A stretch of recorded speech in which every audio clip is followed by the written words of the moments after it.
there are so many different ways of working in watercolor. It's unbelievable.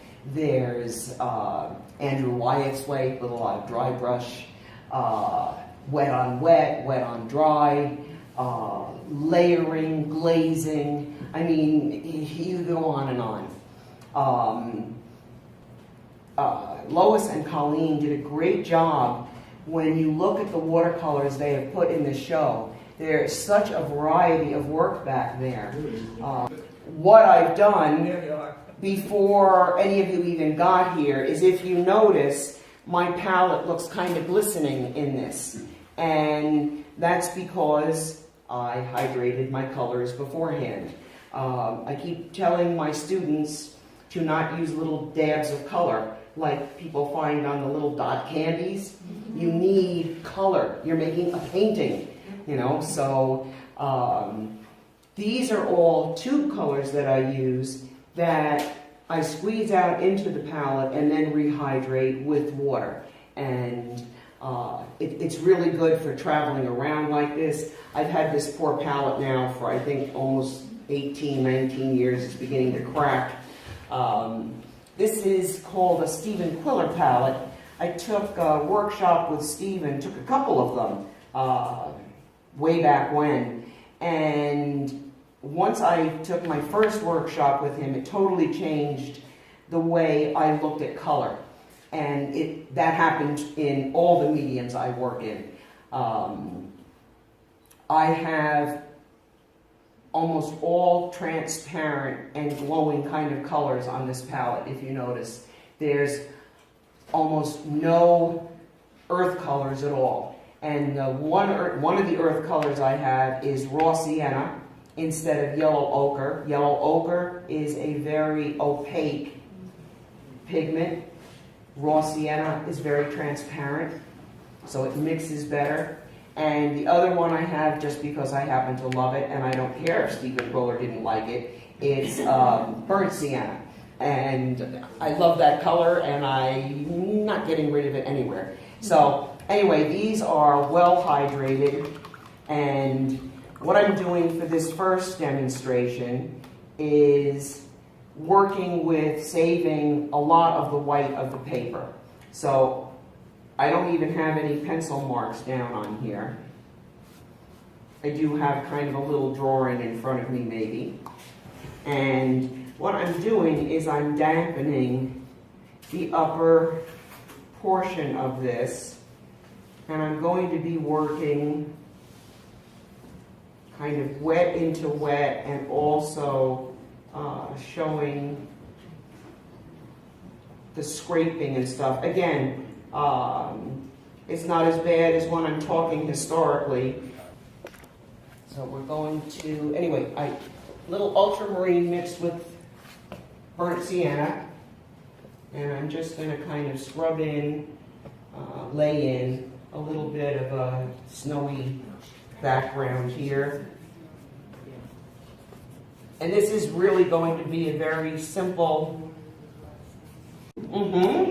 What grade of paper are you working on? Good question. I like that question. Not the paper I usually work on. I am totally against extra work. I hate extra work. So I don't like to so-called stretch paper. And if you use 300-pound cotton paper, you don't have to stretch it. So that's what I use a lot of, because I don't like to have to stretch. However, this is a pad or a book, a watercolor book. And these sheets are glued into place here. They're like blocks, right? Like a block. And in fact, it has, can you see the white mark? Yeah. Okay, that's where you put a dull knife and you can take the sheet of paper off it. This is 140-pound paper. The kind of neat thing about 140-pound paper is that we're going to get a little bit more of that nice raw sienna. Could you mention the colors that you put there? I will try. like I said, I've got my ultramarine, added a little more burnt sienna. I've got some raw sienna going here. I'm going to pick up a little magenta. This is permanent magenta. I'm going to add it to the sienna. You notice too that this palette is like really clean. I have to tell you, it does not look like this after I'm finished painting. But I am kind of almost anal about it. When I start a new project, I have to have a clean palette. And I know other artists who like to have a lot of mess on it because they like all the grays. So it's all a matter of degree and what you like and what you don't like. And it's very warm in here, and I'm hoping this is going to stay damp, and it doesn't look like it is. So we're going to go back to the clean water. And what I'm doing is just kind of mixing up some of my colors that I'm going to introduce. I just want this to stay a little damp. Watercolor won't flow where there isn't any dampness. People talk about it being very difficult, but if it's not damp or it's not wet, the watercolor isn't going to go there. It's just going to sit there, which we're going to demonstrate right now. Or in a few minutes. Or in a few minutes, depending on which program you're watching. the live or the taped version. So what I'm doing is I'm just kind of putting in some grasses. This is just going to be kind of a snowy scene.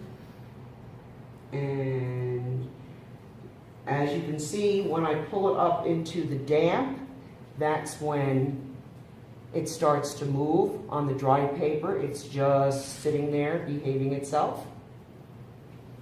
I'm going to add a little of the burnt sienna with a little bit of magenta in it, just because it's a cool color. It looks pretty. And you notice I'm adding this kind of thickly. Sharon, what brand of paints do you prefer? I like all different kinds, and it all depends on the color. What's another thing that happened when I started to say this and got interrupted. When I studied with Stephen Queller, what I said before about ultramarine is sort of true, but different paint manufacturers, colors look different. And behave a little bit differently. So I actually have very specific pigments on my palette. There is a very hard to get watercolor brand blocks, and that has my ultramarine violet and my lemon yellow, because I don't like it in any other brands. And then some are wonderful Daniel Smith colors. I love some of his stuff. Sharon, is there a cost difference between oil paints and watercolor tubes? Yes. In some cases, quite drastic.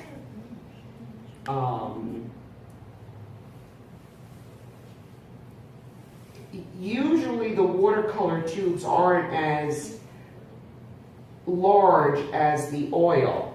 I really want you to move, color, and you're drying too fast and you don't want to move on me. Okay, be that way. Come on, let's just move up there a little bit. Okay, now, somewhere in here. That's what I'm looking for. Now I just want to kind of get some grasses to form.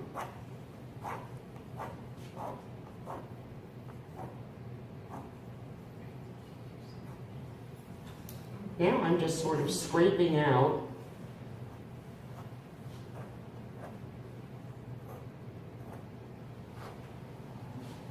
some of my color. Wow, it's really, really dry in here.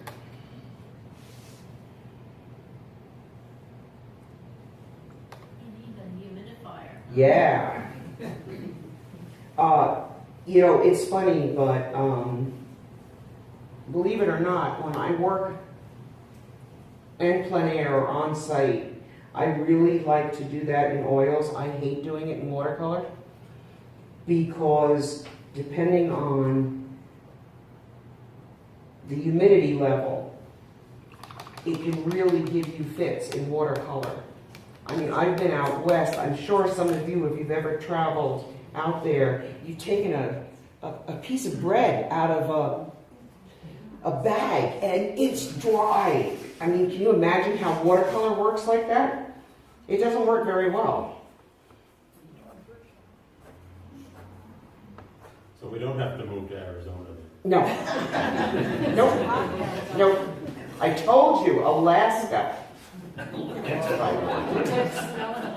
It's damp. I'm not going to live there in the winter. About 3 days in the summer.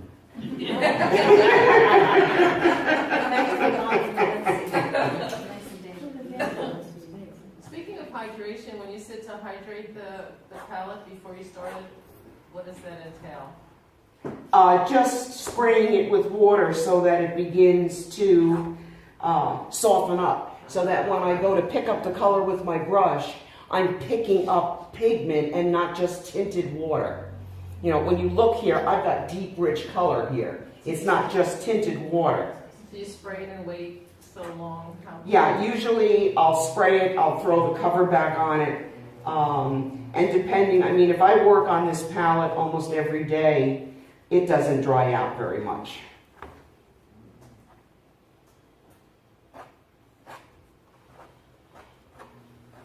Okay, like I said, these are just going to be a few simple, this one here, a little simple sketch.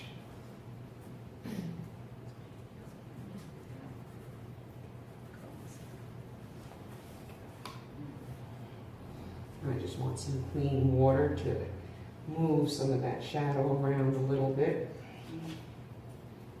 When you're using that paper or cardboard in your hand, are you, is that what you're calling scratching? We're behind you. I know. Ah, okay. You see a piece of cardboard or something in your hand. That's the scraping that I was talking about. And you're taking the color Off of the, too much, or you're just using it to move the color in some way? it actually removes it or shoves it aside. And then you get these cool little side edges that have more color in them. And they look really pretty, and I like the way that looks because it's nice. Are you using the flat or the corner? Or both? They make, some watercolor brushes come with this end, which is great for scraping out. And then there's your handy dandy unsolicited credit cards that come in the mail. They work really, really well. And then there's my handy dandy teensy tiny Swiss Army knife, which really works well, but you really want to not cut through the paper with that one, because that's not good if you do that.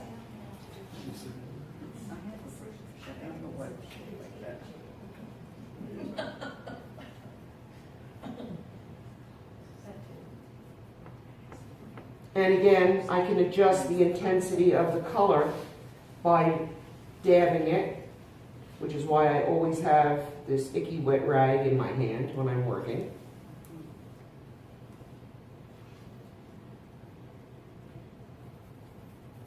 And a little bit more water to make that a little thinner and a little grayer.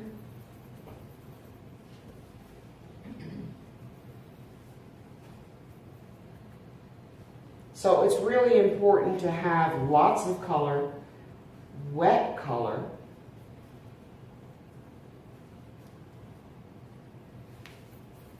Will you spray your paint on occasion while you're working with it? If it starts to dry out, yes, I do. Sometimes it might start to dry out a little too much, so then I will spray it a little bit.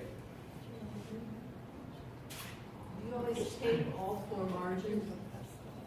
Do I always what? Tape the four margins? I do, because again, there's that anal thing again. I absolutely love the way a watercolor looks when I take the tape off the border and it's like framed right then. And I just love the way that looks. So yeah, I usually put the tape on it because I like the way it looks.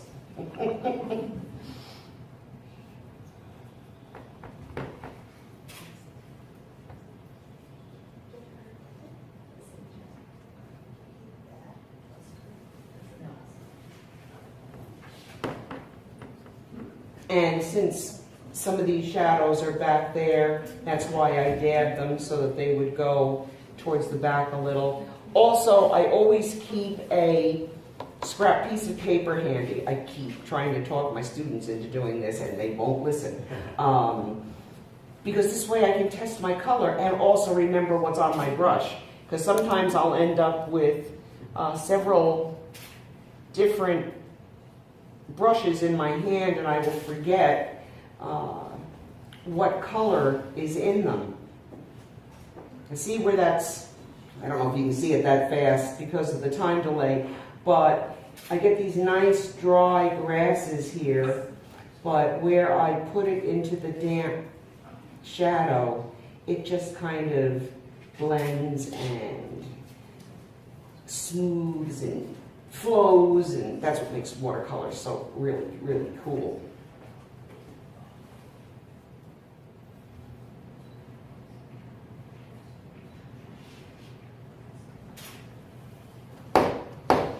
You also notice I always tend to work with my paper slightly tilted. It helps in your perspective when you're drawing things and when you're painting, instead of having it totally flat.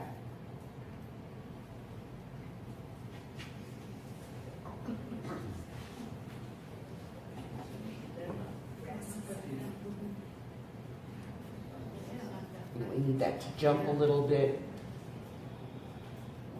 And I'm always taking color off and on a paper towel there.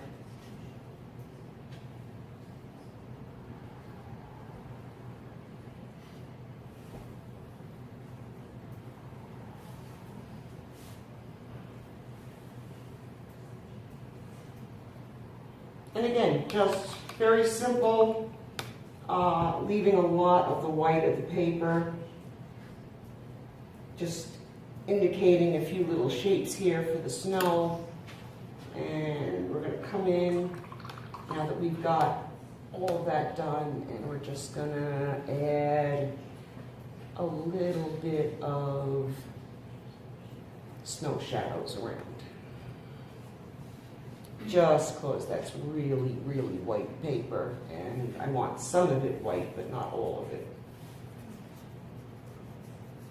This is sort of what I was talking about with a dry brush technique, where I'm just kind of skimming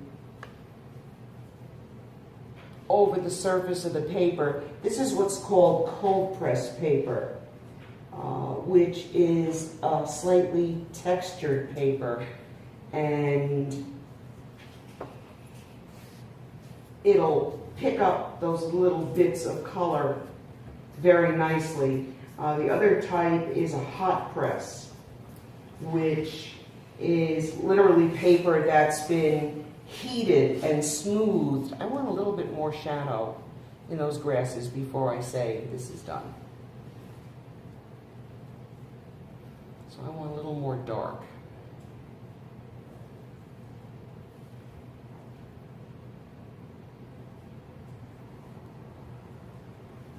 So it pops a little bit more.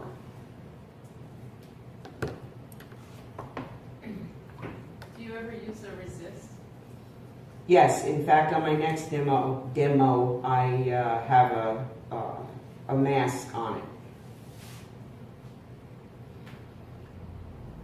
It's kind of a double-edged sword, though, because it always leaves a bit of a hard edge, so you have to tend to soften it. Or you get these really funky looking hard edges, which I don't really care for.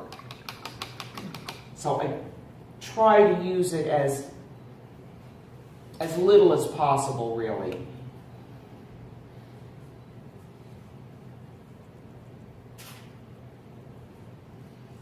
I'll just add some color to those there, and we'll just kind of call that done. Just using a lot of the white paper, scraping.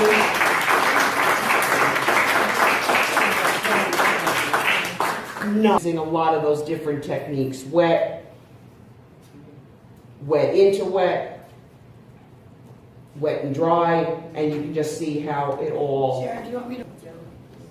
So see, here's that persnickety part of me again that's got to clean the palette. Can you list the names of the colors that are on your palette? Probably. Lemon yellow, permanent green light, viridian. Wait. Writing it down. Where do you want me to go back to? I got Viridian. You got viridian, cobalt turquoise, cyan, ultramarine blue, ultramarine violet, permanent magenta, permanent rose, cad red orange, cad orange. And then on the outside, this changes depending. I've been working a lot indoors. Duh, it's wintertime. So I have a lot of these colors. These I call my secondary colors. I always have the burnt sienna. I always have the raw sienna. But I also have quinacridone gold. And this is where I keep my phthalos, a phthalo green and a phthalo blue, which are wonderful mixing colors, but boy, a little of them goes a long way. Cobalt violet, which isn't really a secondary color because I love it, and it always shows up on one of my palettes. Alizarin crimson, Hansa yellow medium, I believe this one is. The Hansa yellows I really like. I like the way they mix better, especially in watercolor, than the cadmium yellows. Now on this next, so did that get, I think that's most of them, right? Oh, cobalt blue is tucked over here. And Can you this... hold that up while you're not painting? Nope. Or is it too wet? It's too wet. If I hold it up, we're going to have a real mess. It will look like one of my drip pour paintings that I do. That's a way to do it. So anyway, the quickie one there was showing, leaving a lot of the white of the paper, just using a couple of colors, and using some of the techniques, scraping in, letting some of the color bleed, dabbing it out, and a little bit of dry brush just to get some color in the beginning.